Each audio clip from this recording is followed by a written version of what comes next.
Wagner, Jackie Robinson, Casey. Sure. We could even write about the wild and crazy things that happened during the games. Well, what are we waiting for? Let's get to it. I suggest we start by... Hang on a minute. Who made you head of this committee? You didn't even make this school baseball team.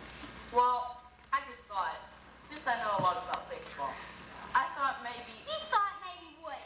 Look here, Randy, we need a person. Hold on a second. I think we're going to find chairman. Just because he's not starting on the baseball field doesn't mean he doesn't love the game or know anything about it. I think we need a chance. Oh, you know, crazy. Come on, guys. What do you say? Just give me a Well, let's get going. Susie, before we start, do you think we can have a little snack? Christy, you just got here. You haven't done anything yet. But I'm hungry. Only had 3 meals today. Come on, Christy. Try toughing it out. We've got a lot of work ahead of us. Well, Randy, since you're the chairman, where do we begin? The best place to begin would be at the beginning. Back in the days when they pitched underhand and the ball was nothing more than a ball of yarn with a cover stitched on it. Yeah, my dad said in the early days you could throw the runner out by hitting him with the ball. Not only that, before 1863, if you caught the ball on one bounce, it was an out. Gee, things were sure different then. Randy, when did it all begin? I sure wish we could have been there in those early days of baseball. If only we were there. If only we were there.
pointed to where he was going to hit the ball. You see, he had just... Hold on a second. I just saw an article about it. I got it. How about we use a radio announcer's voice to do a type of the article? Miss Jackson will love it. Hey guys, I think I can do it. What do you say? Ron, I'll watch the tape record. Let's try rehearsal. Here we are, ladies and gentlemen, in the middle of the third World Series game, 20 Yankees and Cubs. At the top of the fifth, nobody on. We have a tie for a fourth quarter. This is approaching the plate. Oh, what do we have here? Seems like a headline coming from the Chicago dugout. Ruth appears to have heard it, but this is one tough man to intimidate. Ruth is in the batter's box now as Charlie Root lines up for the first pitch. It's a blistering fastball for strike one. There's the second pitch. Ruth watches another lethal fastball whiz by for strike two. Ladies and gentlemen, you can't believe it. The ceiling in this ballpark is so high, you could split the air with a flap of a fly's wing. Hold on a second. Something is going on here. Ruth has stepped forward and is giving some kind of signal. I can't tell whether he's trying to indicate that there's one strike left, whether he's pointing to the center field bleachers. Here comes the pitch. And there it goes. Ruth has center field. Going over the center field screen for a home run. Fans on the seat going absolutely crazy.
Umpires? I bet there's some really good stuff inside. Come on, guys. I've got a good one. Listen to this. Unscrew side releases, high carbon tires. Umpires need eyes in the back of their head in order to keep track of this whirlwind of energy. Along with the host above the record is Cobb Innocent's Major League career with 892 stolen bases. I just found one. How's this? The headline reads a new movie entitled The Empire Strikes Back received rave reviews. Come on, Gracie. Yeah, you see, the movie portrays a group of hungry umpires who want to strike after the cancellation of their 17th snack break. Come on, Christy. We'll have a snack. Not right now. We're right in the middle of something. Just thought I'd give it a try. But seriously, this is a really funny article about umpires. Listen to this. Frenchie Bordegrey, a top draw pinch hitter, and a foul of the law for spitting in the face of an angry umpire. After hearing that his foul was much higher than he anticipated, Frenchie responded by saying, "It was much higher than I expected."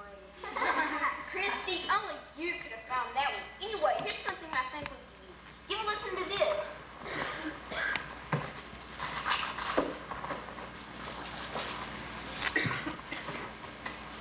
During the 1908 pennant race between the Cubs and the Giants, a young rookie named Fred Merkle committed an error that started the whistle ball was a knot with 2 outs and a man on first. The score was tied at 1-1 as the 19-year-old Merkle stepped up to the plate. Little did umpire Hank O'Day realize that he was about to roll one of the most famous force plays in the history of baseball. Merkle closely examined the first pitch, then let rip with a solid single back pitch to third base. The next man's up was out Bradwell. The crowd was hushed as the pitcher began his windup. Then all of a sudden, smoking out to center field. When Merkle saw his teammate leave third base and score what he thought was a winning run, Merkle turned and ran for the clubhouse. Seeing this, Johnny Evers, the Cubs' second baseman, yelled for the ball, tagged second base, then claimed that Merkle was out. Evers, going to umpire Hank O'Day, said that since he forced Merkle out at second, the final run of the game did not count. O'Day paused a moment, then called the shot Merkle out. As the first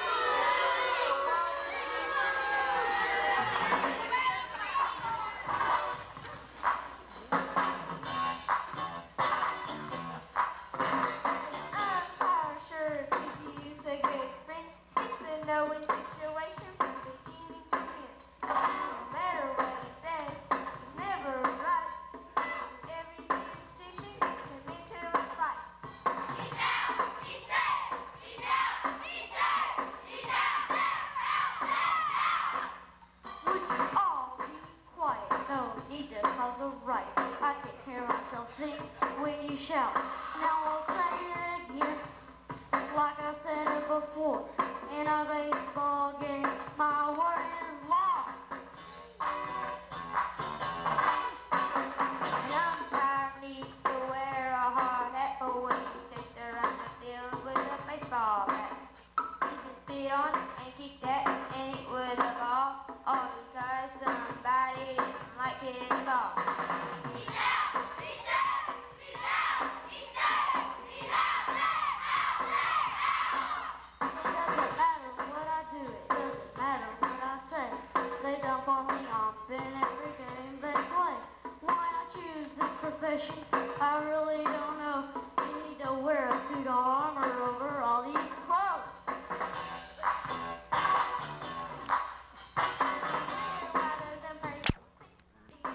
The crowds are bruising and abusing and calling the names. It's eyeball to eyeball and nose to nose. And if the umpire's real lucky, they won't rip all his clothes. He's out! He's out! He's out! He's out! He's out! Why I choose or be missing half a brain. If I stick around much longer, they'll drive me insane.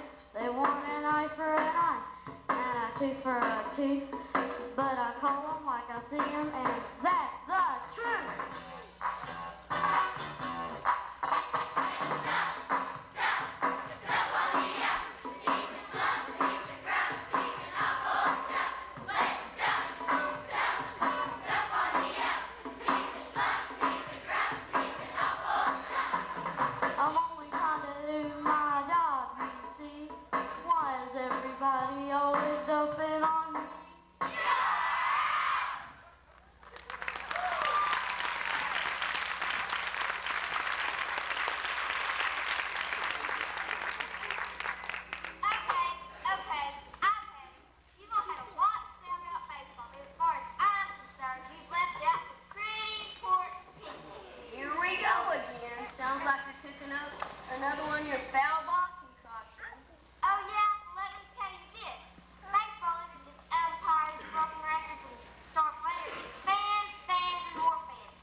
already got a lot of information on baseball.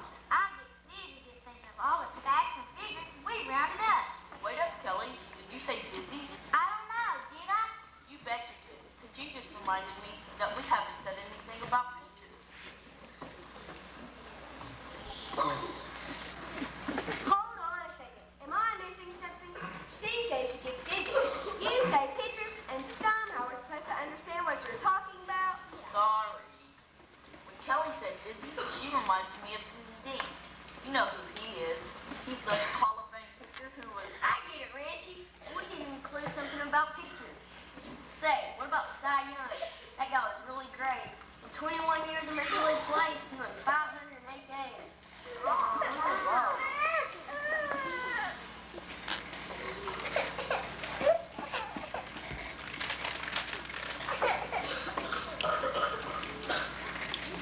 Golly. Wow.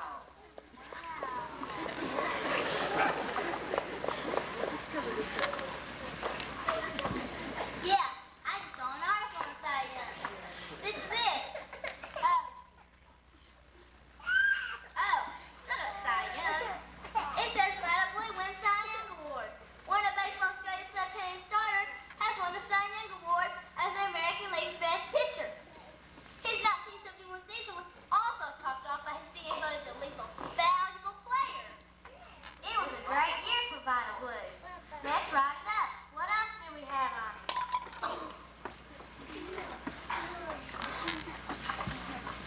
Here's a funny quote from Yankee pitcher Lefty Gomez from the 30s. It says that after Jimmy Foxx hit one of Lefty's pitchers into the upper levels of Yankee Stadium, Lefty was questioned to his how far Fox's home run had gone. Lefty, known for his quick wit, said, "I don't know how far it went, but it takes 45 minutes to walk up there." Nicky, only you could have come up with that one.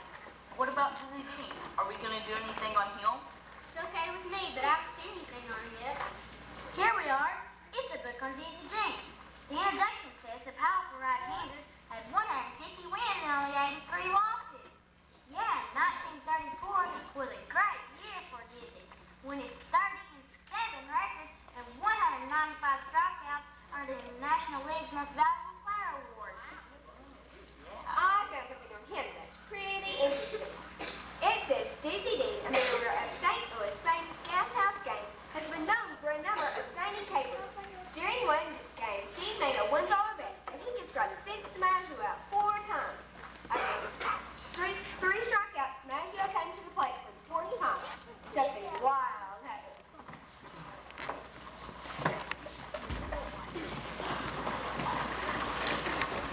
Dean wound up with the first pitch and sent a burning fastball over the plate for strike 1. DiMaggio stepped out of the batter's box, tapped his cleats, and adjusted his hat. Dean's eyes were now riveted on the catcher's glove as he began his windup and blasted another blistering streak of lightning across the plate as DiMaggio swung, but to no avail. The tension rose on Dean's face as he fiddled with his cap and adjusted the ball in his glove. He wound up, fought another fastball, and then wham! DiMaggio sent a high-pop foul ball over the catcher's head. As the catcher positioned himself under the rapidly descending ball, Dean bolted from the mound yelling, "Drop it! Drop it!" The catcher, confused and surprised, allowed the ball to fall to the ground. Raising his hands in disbelief, he asked Dean what was going on. That very Dizzy Dean, planning to collect his $1 bet, returned to the mound and delivered a blistering fastball that took DiMaggio down for the count of 3. What a way to win a bet.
You sure turned out to be our most valuable player. I knew where you were coming from, and besides, when I was little, my dad told me that all kids have something special together.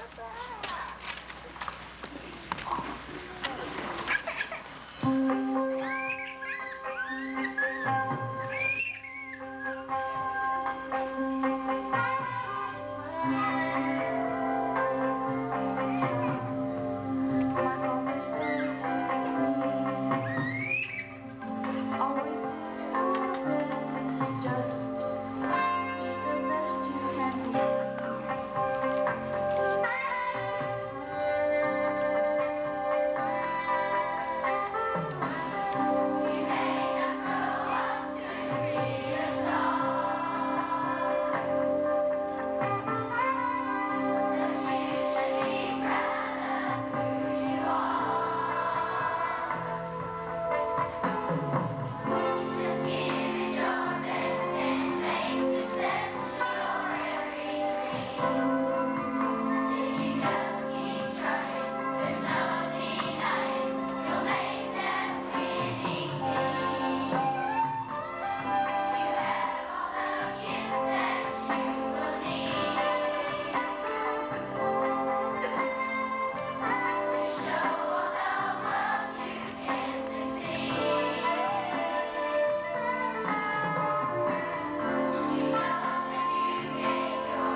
sit back there? I'll send him out as soon as I have a few words with him. Thank you for being such a good audience.